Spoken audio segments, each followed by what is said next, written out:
So, very good afternoon to respective teachers and my classmates. So, hi, I'm Shivanshu Gupta from Graphica University, Dehradun. And yeah, my today's topic is about big data. So, yes, I'm going to talk about big data, their causes, and what's seriously giving the push on the big data. See, actually, there was a time when we don't have the IoT devices. We were not having learning kind of stuff. We are also kind of all this cloud. How big data came in action, came in our new scenario. The thing was, big data introduces when all these things, when cloud comes into the picture, when the companies like Google, Microsoft, Oracle, or SpaceX, these all companies started to use their IoT devices. They started to use, they upload their old files on their cloud infrastructure. So later, what was happening is that these old files were given on their laptops or at their local machines. But later, the big data comes into play when all this data gets collected onto the cloud, and on that cloud, this data needed to be processed to make further analytics. So, starting with the big data, what is big data? According to the definition, big data is the data that contains greater variety, arriving in increasing volumes and with ever high velocity. This is also known as the free views. So this is one of the definition given by the Gartner's definition. And if you look at the simplicity, big data is nothing.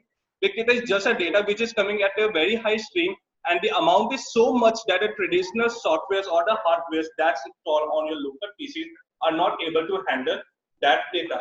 So yeah, with big data, it's a very complex kind of thing. So according to Google reports, so this is one of the report that Google presented in its keynote.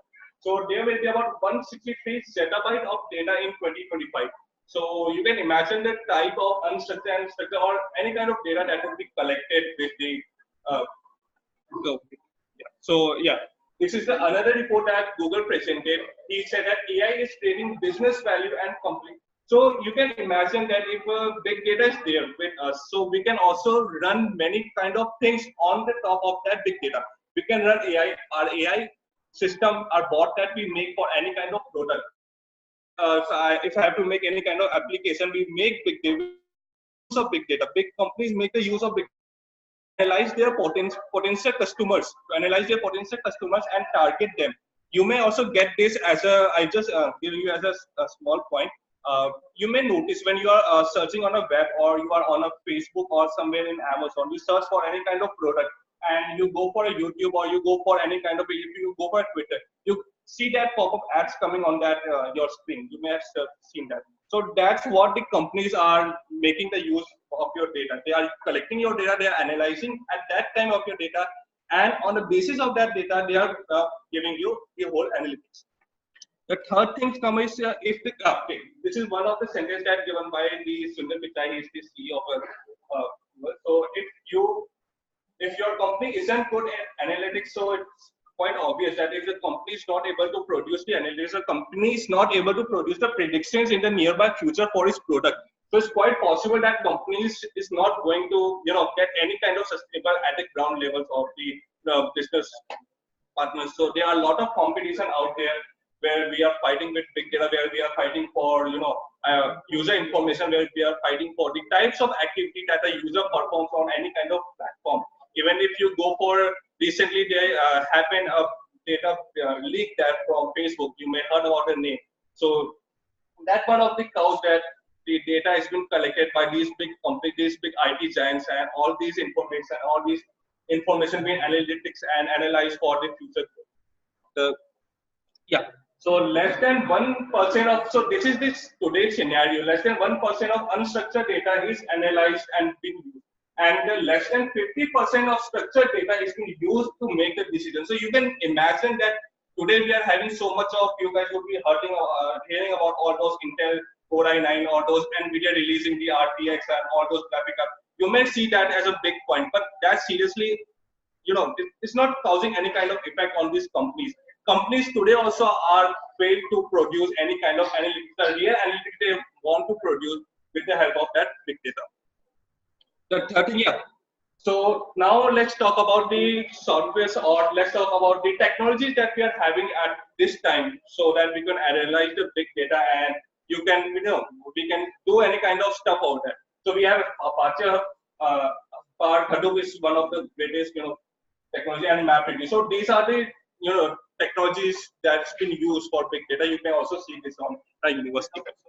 So how many active platforms are there in our, on internet you may find it. See, one of the things is that you can't install this Apache Hadoop or these all things MapReduce on your local PC.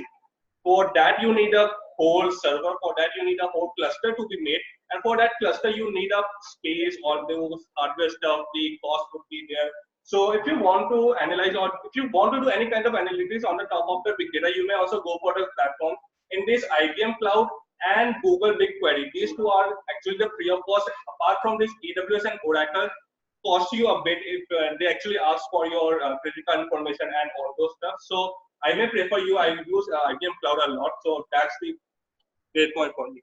Yeah. So okay. So this is what which I saw you at the last presentation. Also, Google gives you a tensor processing unit. So it's been introduced a bit more further. So this is the older version that Google uses. So now it's been converted. Google has actually reduced the size of the silicon, Intel silicon that's been used about 2.5 nanometers, somewhere like it. So these are actually about millions been stacked over in that Google's data center somewhere in California. So this is what Google is trying to do right now. It's making Google is the one of the best companies and the strongest companies right now, which is working a lot on big data, AI, and machine learning. So right now Google is dominating the market. The third thing I want to say in this presentation that's not been included. So yeah, we all know about AWS, Amazon Web Service, that was leading from past few days in the cloud computing market. So now there's a big dramatic, I don't know what is this, but there's a change in cloud computing market. Microsoft Azure is now the leading. If you AWS may have a whole infrastructure, AWS may have all those kind of resources, all those kind of money and everything. But the thing is the right technology and right platform. Microsoft Azure is now having. So if you may go and check on Google, if you may want to choose your platform in the future, you may go for Microsoft Azure. Yeah, I know that technology changes every day, but Amazon Web Service is now outdated or somewhere. It's not the leading platform right now for cloud computing. And so the third thing is if someone wants to do any kind of certification and training program, this is the links provided, and these are free of cost. Yeah, I do make this link for. So, thank you. Thank you very much.